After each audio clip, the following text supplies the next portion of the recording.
Before we start, I need you to do something for me. Put the phone down. If you're watching on your phone right now, just set it face down on whatever surface is next to you.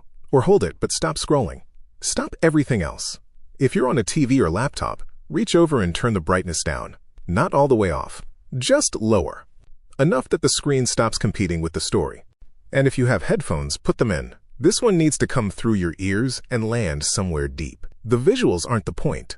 The visuals are never the point with this kind of story. I know that sounds like a weird thing to ask. You came here to watch something, and I'm telling you to almost stop watching. Here's why. The story I'm about to tell you is about men who worked underground. In the dark, where the only thing that mattered, the only thing that kept them alive every single day, was what they could hear. Not what they could see. What they could hear. So that's how I want you to receive it. Close your eyes if you want. Let it come in through sound. Let it find you the way it found them, in the dark, with nothing to look at, with nothing to do but listen. Are you ready? Okay. Let's go. Welcome to Red State Horror. If you're new here, I'm glad you found us. This channel is dedicated to the stories that don't make the national news. The ones from the small towns and the back roads and the counties that most people drive through without stopping. The ones that have been sitting in filing cabinets and toolboxes, and the memories of people who couldn't bring themselves to talk about them until now. Every story on this channel is real, or as real as I can make it, drawn from records, from documents, from the people who lived it and were finally willing to say so out loud. Some of these stories have answers. Some of them don't. This one doesn't, and that's exactly why I had to tell it. If you've been here before, welcome back. You know what this is. You know what we do. Turn the lights down and stay with me. Here is the story. What they heard in Shaft 7, Raleigh County, West Virginia, 1971 to present. 14 miners filed reports. The company filed them away. 3 of those miners are still down there. And nobody is going back for them. I want to start with something that most people who've never known a coal miner don't understand. These guys are not afraid of the dark. You cannot do that job and be afraid of the dark. You go underground before sunrise every single morning. You work in a tunnel that's maybe 5 feet tall and wide enough for 2 people if they turn sideways. You eat your lunch in the dark. You breathe air that gets pumped in through a system you have to trust to be working right. And you do this every day, 5 or 6 days a week, for years. The dark just becomes where you live. You stop thinking about it. What coal miners are afraid of is sound. Specifically, sounds that don't belong. The sound the rock makes right before it moves. The sound the timber makes when it's about to give. The sound that gas makes when it's been building up somewhere you haven't checked yet. Learning to read those sounds is the difference between going home and not going home. These guys spend their whole careers becoming experts at listening underground. Every shift. For years, they know every single sound that darkness makes. So when 14 different miners, over 11 years, filed official reports saying they heard something in Shaft 7 that they could not identify, something that didn't match anything they'd ever heard in a mine before, I need you to understand what that actually means. These were not scared men jumping at shadows. These were professionals who had spent years learning to correctly identify every sound that a mountain makes from the inside. And they heard something they had never heard before. And the company told them it was equipment resonance. And they sent the men back down every single time. The mountain, Raleigh County, sits deep in the southern coal fields of West Virginia. If you haven't had the opportunity to visit that region, allow me to describe it for you. The mountains there are old, not Rocky Mountain big and dramatic old. Appalachian old, worn down, folded, dense. They look almost gentle until you try to walk them. Most towns have only one road in and out, along a creek, because the hills are so steep that there's no flat ground. The trees grow right to the edge of everything. On a gray November morning, which is the norm for most mornings up there, the whole place looks like it's been charcoal sketched. Coal has been coming out of these mountains since the 1880s. It built the towns. It named the creeks. It paid for the schools, the churches, and the diners. It also put black in people's lungs and took fathers and husbands and sons before their time. That's the deal that Appalachian coal communities made, generation after generation. And most of them made it because they had no other choice. The Alderson-Faro Coal Company opened the Blackthorn Mine complex in Raleigh County in 1964. 8 shafts total. Shaft 7 was the deepest, 1,100 feet below the surface. It ran northeast to southwest for about 2 miles underground, with side galleries branching off every few hundred feet like ribs off a spine. It was a viable mine, productive. By the 1960s and 1970s, and I want to be honest about this, Safety standards weren't what they are now, but by the measures of the time, it was considered relatively safe. Shaft 7 ran continuously from 1964 to 1985. That's when the company mothballed it, 2 years before they shut down the whole complex. The reason they gave was structural irregularities in the Northeast Gallery. That was true. However, it wasn't the complete truth. The real reason they closed Shaft 7 was sitting in a filing cabinet in the regional manager's office in Beckley. 14 incident reports. 11 years of miners saying something was wrong down there. The company's response to all 14 of those reports was the same 2 words. Equipment resonance. Every time. Equipment resonance. 3 of the men who filed those reports never came back up. They've been down there for 39 years. I need to tell you about Edna Calhoun before we go any further. Edna is 73 years old. She lives in Sophia, West Virginia, in the same house she moved into as a 23-year-old newlywed in 1974. Her husband Raymond worked at Shaft 7 from the day it opened until the day it closed. He died of black lung disease in 2009. He was 58 years old. Raymond left behind a wife he loved, 2 grown daughters, 6 grandkids, a 1998 Ford pickup that still runs, and a metal toolbox that had been sitting in the corner of the garage since he brought it home from the mine in 1985. Edna had never opened it. It was Raymond's. He was a private man, organized about his things, and she respected that even after he was gone. She opened it in 2019, 10 years after he died. She was cleaning out the garage for a grandkid's birthday party and needed the space. She found 7 pieces of paper at the bottom of the box, under the tools, in a manila envelope that had been folded and refolded so many times that the paper had gone soft. 6 of them were Raymond's personal copies of incident reports he had filed with Alderson Farrow. The company had claimed to have lost the reports when its regional office closed in 1989. The 7th piece of paper was the one that kept Edna up all night. It was a memo, internal, typed on Alderson Farrow Company letterhead and dated March 14, 1984, 18 months before 3 men didn't come home from Shaft 7. Raymond had kept it for 24 years and never told his wife it existed. The next morning, Edna called her daughter. Her daughter called a lawyer. The lawyer called me. If you put your headphones in for this one, excellent. Stay with me.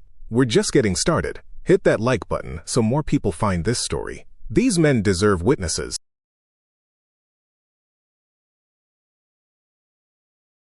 Chapter 1. What it's like down there.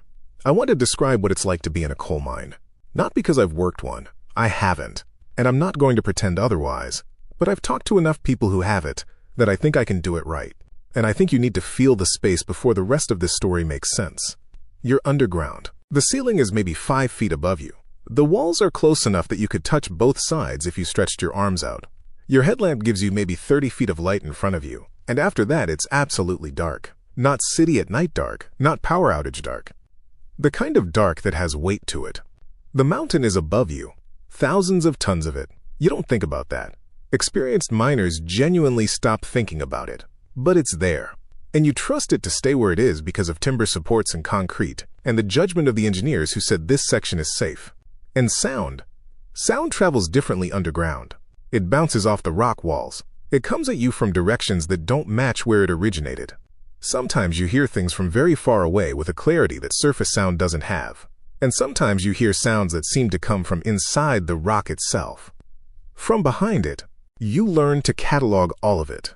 You learn which sounds mean something, and which ones are just the mountain settling.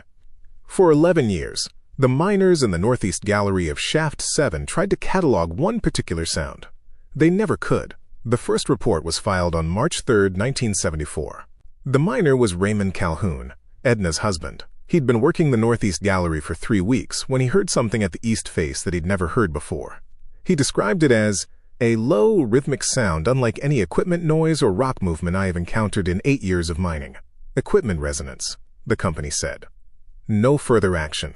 6 months later, different miner, same location. A man named Clarence Adkins, who'd been at Blackthorn since it opened. He wrote that he heard, quote, a sound like breathing, very slow and very large, coming from behind the east face. He noted that the sound stopped when he walked up to the coal face and started again when he moved away. Equipment resonance. No further action. Over the next 9 years, 12 more reports came in from 9 more miners. All of them described some version of the same thing. A sound from behind the east face of the northeast gallery that didn't match anything they knew. Every single time, equipment resonance. No further action. Until January 1984, when the company quietly sent its own survey team into that gallery to figure out what was actually going on. They didn't share what they found with the miners. They didn't share it with anyone, until Edna Calhoun found the memo in a toolbox in her garage. Chapter 2. The Reports. We have 11 of the 14 reports. 3 are still missing. I've read every one of the 11 multiple times. They're repetitive in the way that genuinely frightening things are repetitive. The same details coming back again and again, because these miners were precise men trying to be accurate about something they had no accurate language for. I want to read you 2 of them, in the miners' own words, because I think you should hear how they tried to describe it. These were real men. These are their real words. Alderson Faro Coal Company, SHAFT 7 Incident Report, June 14, 1976. Filed by Thomas Lester, Shift Foreman, 14 years experience.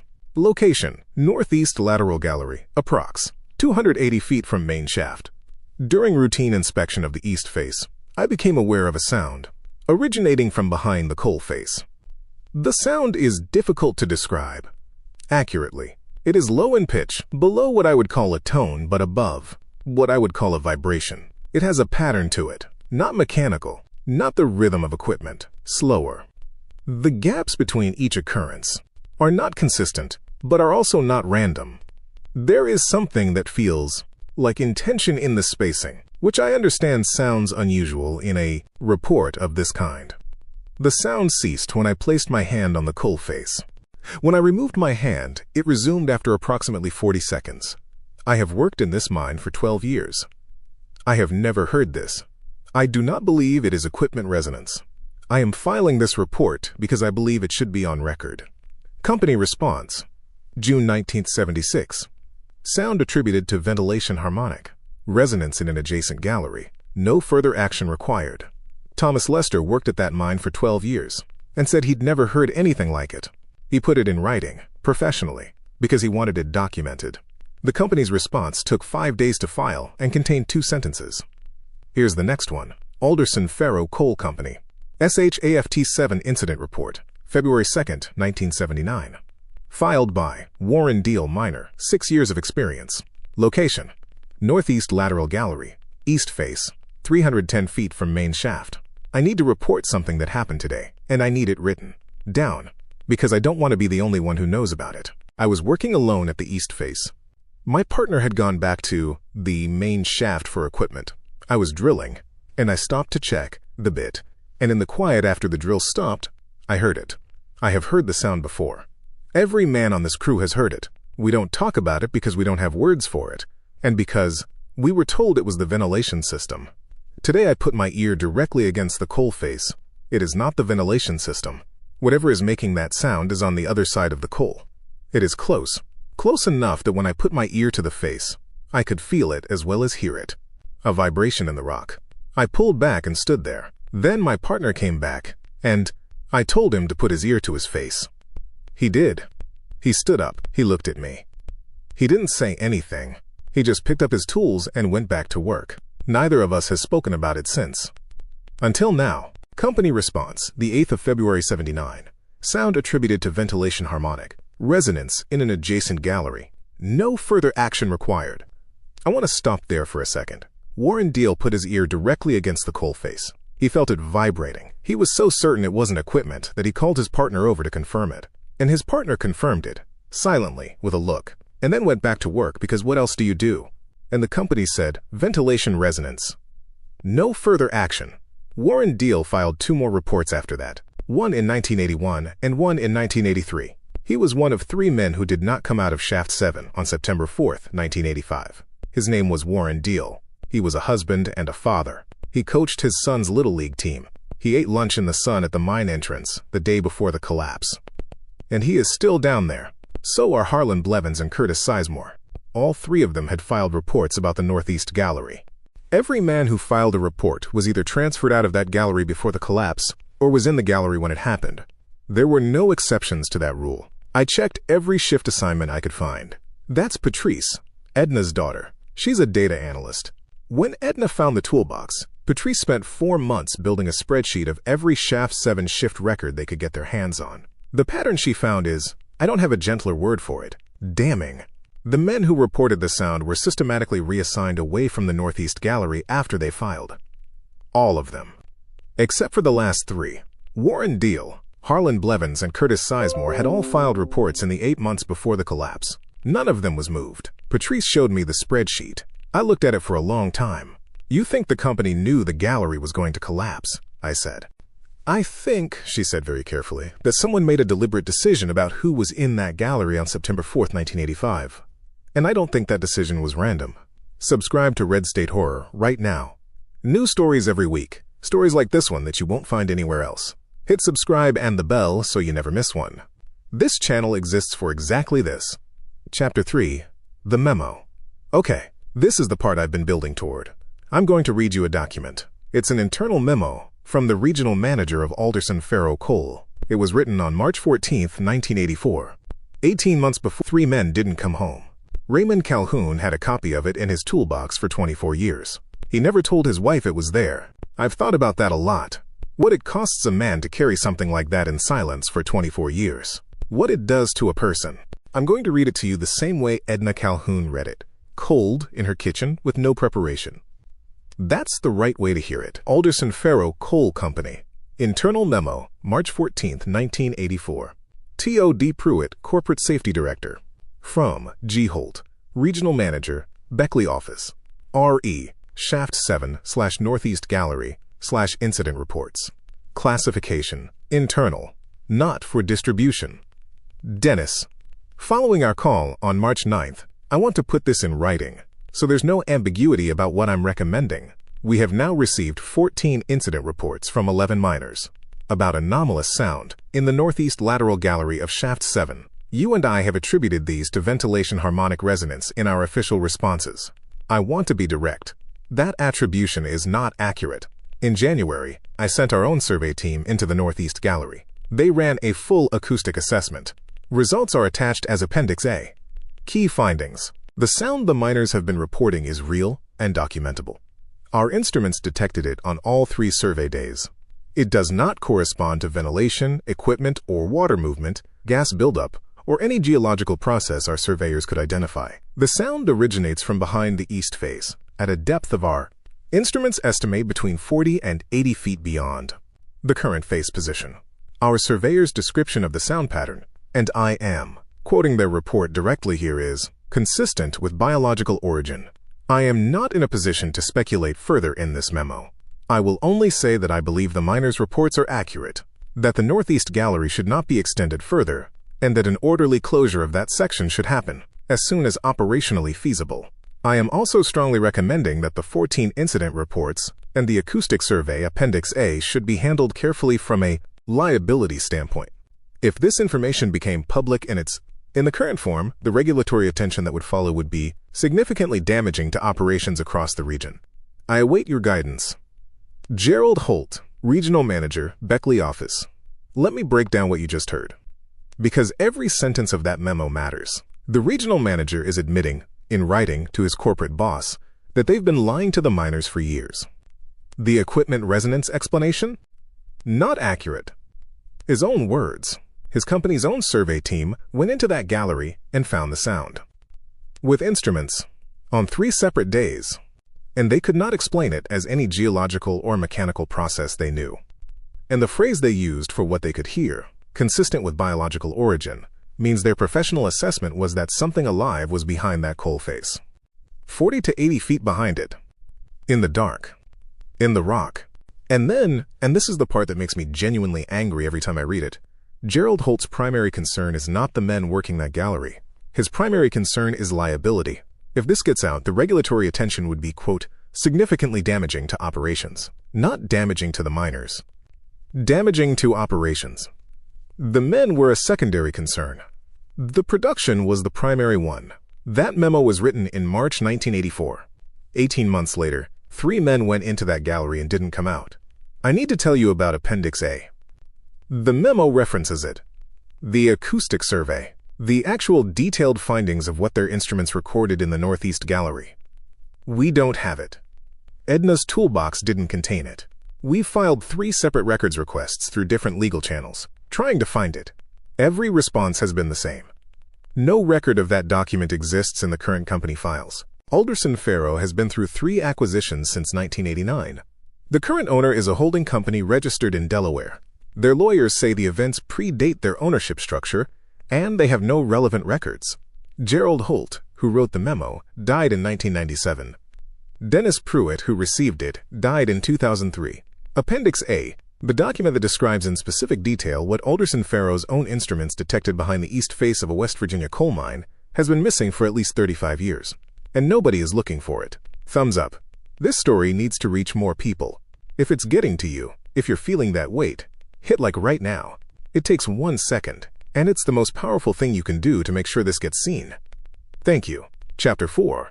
What the miners said. There are 3 living miners from Shaft 7 who will talk to me. Just 3. The others are either gone. Black Lung does what it does, or they won't return calls, or they answer and go quiet when I say what I'm calling about and then hang up. The 3 who will talk have asked me to use first names only. That's fine. I respect that. Their names are Buddy, Glenn, and Roy. All 3 worked in the Northeast Gallery. All 3 heard it. Buddy is 79. He worked at Shaft 7 from 1967 to 1981 before transferring to a different operation. He filed one of the 14 reports, the 7th, in 1980. I sat with him on his porch in Sophia on an October afternoon, the hills all gold and brown around us, and I asked him to describe it in his own words. He thought about it for a long time. The kind of pause where you can tell a person is trying to find language that actually fits. You know when you put a seashell up to your ear, he said finally, and you hear that sound? That ocean sound that's not really the ocean, it's just air moving inside the shell? It was like that, but much lower, and it wasn't constant. It came and went. He paused again. The gaps between one sound and the next were sometimes 2 minutes, sometimes 3, but always roughly the same, like it was measuring time by a different clock than we were using. I asked him if he believed the equipment resonance explanation. He looked at me like I'd asked something slightly absurd. No, he said. None of us believed it. Not a single man believed it. But it was the explanation we were given, and it let us go back to work, so we took it. He looked at his hands. You take the explanation that lets you go back to work. That's the thing about that job. You can't afford to believe the alternative. What was the alternative? I asked. Long pause. That there's something down there, he said quietly. That there's always been something down there, and that we were drilling into wherever it lives. Glenn is 74. He worked Shaft 7 for 13 years. The full span of the incident reports, start to finish. He filed 3 of them. He was not in the Northeast Gallery on the day of the collapse, because he'd been reassigned to the Southwest Gallery 2 weeks earlier. I've thought about those 2 weeks my whole life, he told me. We were at his kitchen table in Beckley. He had his hands wrapped around a coffee mug, and he was looking somewhere past me. 2 weeks earlier, and I'm somewhere else. Warren, Curtis, and Harlan are there. I'm not. I never understood why I was moved, and they weren't. Did the collapse seem natural to you? He set his mug down very carefully. Nothing about that gallery was natural, he said. I don't just mean the sound. The rock in the Northeast Gallery was different from the rest of the mine. Darker. Different texture. And it was cold. The whole Northeast Gallery ran about 10 degrees colder than anywhere else in Shaft 7. Every man who worked it noticed that. Every single one. Nobody ever explained it. That wasn't in any of the reports, I said. Because you don't put that in a report. What are you gonna write? This part of the mine is cold, and I don't know why. You live with it, you put an extra layer on, and you go to work. Roy is 71. He started at Shaft 7 in 1978, and left in 1983, when his wife's health required him to take a surface job, which was the luckiest accidental timing of his life, though he didn't know it then. He never filed a report. I wish I had, he told me. We spoke by phone. He lives in Charleston now. I don't know if it would have changed anything. Probably not. But I wish there was a record somewhere that said I heard it too, that it wasn't just those other men. Tell me what you heard, I said. A long pause. Second week in that gallery, he said. Working alone at the face. Everybody else had gone back to the main shaft. I stopped drilling to check my bit, and in the quiet after the drill stopped, I heard it for the first time. I put my sandwich down. I just sat there and listened. What were you thinking? I was thinking, he said slowly, that whatever was on the other side of that coal face had also gone still. I was thinking it was listening to me, the same way I was listening to it. He stopped. "I've never said that out loud before," he said. "My wife doesn't know I thought that. I've never told anyone." "Why not?" "Because if I said it out loud," he said, "I'd have to think about the fact that Warren and Harlan and Curtis are still on the other side of that face. And whatever was there is still there, too." The line went quiet for a moment. "It's still there," he said. Almost a whisper. "The mine's been closed for 40 years. Nobody's been down there. And it's still there. On the other side of whatever's left of that face. In the dark." He didn't say anything else for a while. "I think about Warren a lot," he finally said. "Last time I saw him was the day before the collapse. We had lunch together at the shaft entrance, in the sun. He was talking about his kid's Little League game. He was fine. He was just normal. I didn't know it was the last time. You never know it's the last time. Share this story. Text it to someone. Post it somewhere. Say Warren Deal's name out loud. Say Harlan Blevins. Say Curtis Sizemore. These men went to work one morning and didn't come home. Their names deserve to be heard by more than a few people who already know. Share this, right now." Chapter 5. The Families. The families of the 3 missing miners were told in September 1985 that recovery was not possible. The gallery had collapsed completely. It was structurally unsafe to go back in.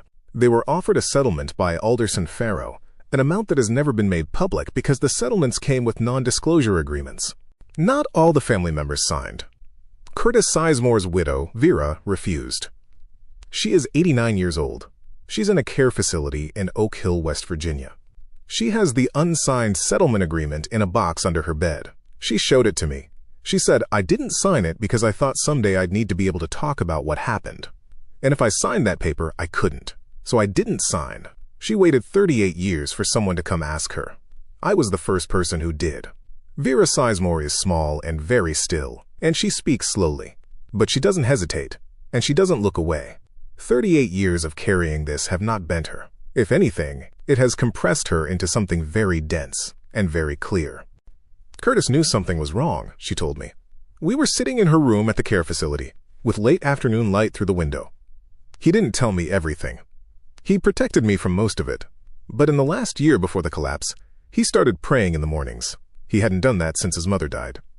I knew something had changed." "Did you ask him about it?" "I asked him. He said some parts of the mine felt different from others. He said there were things down there he didn't understand, and he was trying to make peace with them." She folded her hands in her lap. "He filed 2 reports, she said. I found out later. He didn't tell me at the time. He was trying to protect me. Curtis Sizemore's 2 reports are among the 3 that are still missing, not in any of the records we have. Not in Edna's toolbox. Gone somewhere in the 1989 transfer, or before it. Do you think the collapse was an accident?" I asked. She looked at me for a long time. Someone's television was on down the hallway. The room was very quiet otherwise. "I think the company knew that the gallery was dangerous," she said. "I think they knew, and they kept sending men in anyway because the coal was there and the men were cheaper than leaving the coal in the ground." A pause. "Whether the collapse itself was, I don't know. I don't know that. But I know they knew it was dangerous, and they didn't tell Curtis. And I know Curtis has been in that mountain for 38 years, and nobody has ever tried to go back for him." She looked out the window. "I'm going to die without knowing what happened to him," she said. "I've accepted that. A long time ago I accepted it. I just wanted someone to know that accepting it and being okay with it are 2 completely different things." "Yes," I said. "They are." She nodded once, slowly, like I'd confirmed something she'd been waiting a long time to have confirmed. Chapter 6. The Mine Today. I drove to the Blackthorn Mine site on a gray November morning. The whole surface operation is gone now. The headframe, the buildings, the rail lines, all of it.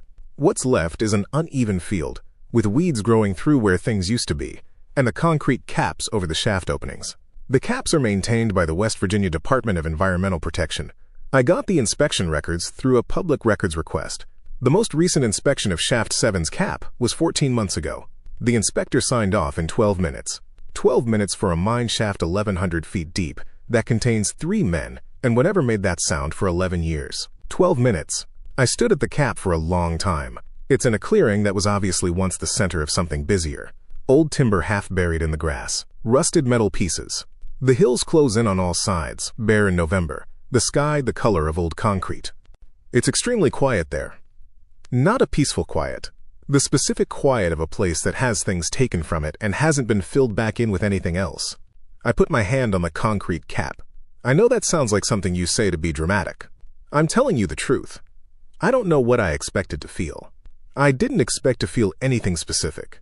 I felt the cold concrete. That was all. I thought about Warren Deal eating lunch in the sun the day before the collapse. I thought about Curtis Sizemore praying in the mornings, because there were things down there he was trying to make peace with. I thought about Raymond Calhoun carrying a folded envelope in a toolbox for 24 years, taking it to work, bringing it home, putting it in the corner of the garage, and never opening it or throwing it away. I thought about what's 40 to 80 feet behind the east face of the northeast gallery. In the dark, where no light has reached in 4 decades, I took my hand off the cap. I walked back to my car. I drove out of Raleigh County, and I thought about it the entire way home. Chapter 7, Where This Stands.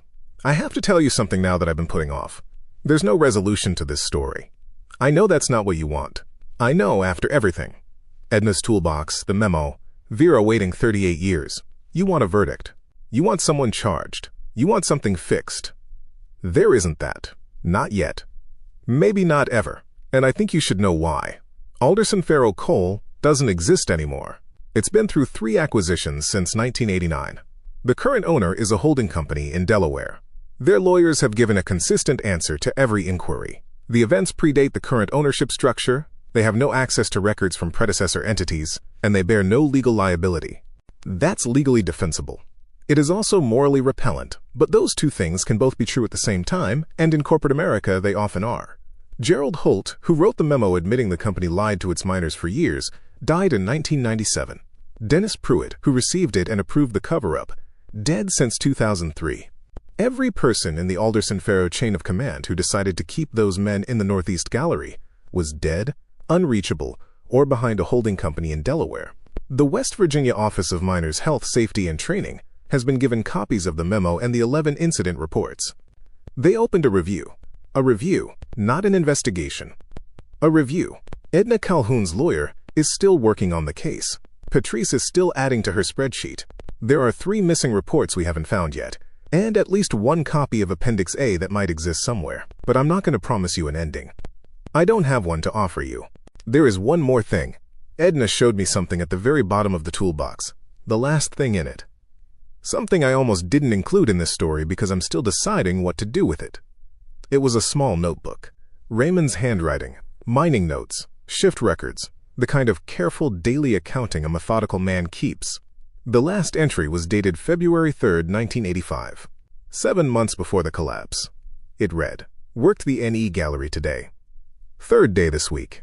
The sound was there again, longer than usual, and different. Not just the rhythm, the sound itself changed. Lower, and at the very end of it something I haven't heard before. A pause, and then, once, only once, something that was almost a knock. The sound came from the opposite side of the face. I didn't tell anyone. I don't know what to do with that. I don't know what to do with that. Neither do I, Raymond. I've read that entry probably 50 times now, and every time I read it, the same question comes back. What knocked? What we know? What we don't? Here is what I can tell you for certain. Between 1974 and 1985, 14 miners filed reports about a sound in the northeast gallery of Shaft 7, Blackthorn Mine, Raleigh County, West Virginia. A sound none of them could identify. A sound confirmed by the company's own instruments was real. A sound described, in Alderson-Faro's own internal documents, as consistent with biological origin.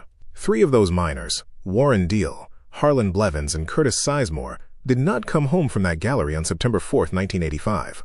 The acoustic survey that documented what was behind that coal face has been missing for at least 35 years. No one has entered the Northeast Gallery since 1985. The cap is intact. The review is ongoing. The mountain is quiet. Here is what I don't know. I don't know what the sound was. I don't know what Appendix A said in detail, what the instruments actually recorded, what patterns they found, or what conclusions the survey team drew beyond consistent with biological origin. I don't know what Raymond Calhoun heard on February 3, 1985. It was almost a knock. The thing that came from the other side of the face stopped. I don't know who decided to keep Warren Deal, Harlan Blevins, and Curtis Sizemore in that gallery in September 1985, when the other report filers had been reassigned. I don't know what is 40 to 80 feet beyond the east face of the northeast gallery right now. I'm not sure if it's still there. I don't know if it's been there the whole time, in the dark, in the cold, on the other side of the coal. I don't know if it knows the mine has been closed for 40 years. I don't know if they know the men are still there. I just don't know. And that's where this story ends. Not because there's nothing left to say, but the rest of it remains underground. And nobody is going down to find it. Warren Deal. Harlan Blevins. Curtis Sizemore. 3 men went to work on the morning of September 4th, 1985. Who ate breakfast that morning? Who kissed their families goodbye? Or didn't, because they didn't know it was the last time? Who put on their gear and went underground? And didn't come back up? They've been on that mountain for 39 years. Edna Calhoun still lives in Sophia. She's 73. She opens the garage sometimes and looks at the empty corner where the toolbox used to be. Vera Sizemore is 89. She has the unsigned settlement agreement in a box under her bed, in a care facility in Oak Hill. Buddy, Glenn, and Roy are still alive, and still carry what they heard in the Northeast Gallery. And none of them have been back to Raleigh County in years. The cap is intact. The review is ongoing. The mountain doesn't say anything. I don't know what Raymond heard on February 3rd, 1985. I don't know what's down there. I don't know if it's still listening, but I know their names. And now you do too. Say them in the comments. Warren Deal. Harlan Blevins, Curtis Sizemore. They were here. They were real. And somebody should say their names out loud. Subscribe to Red State Horror. Every single week, stories like this one. The ones from the back roads, and the small towns, and the filing cabinets that nobody was supposed to find. Stories about real people who deserve to be heard. Subscribe and turn on the bell. Share this one, and say their names in the comments. That's all I'm asking. Thank you for being here.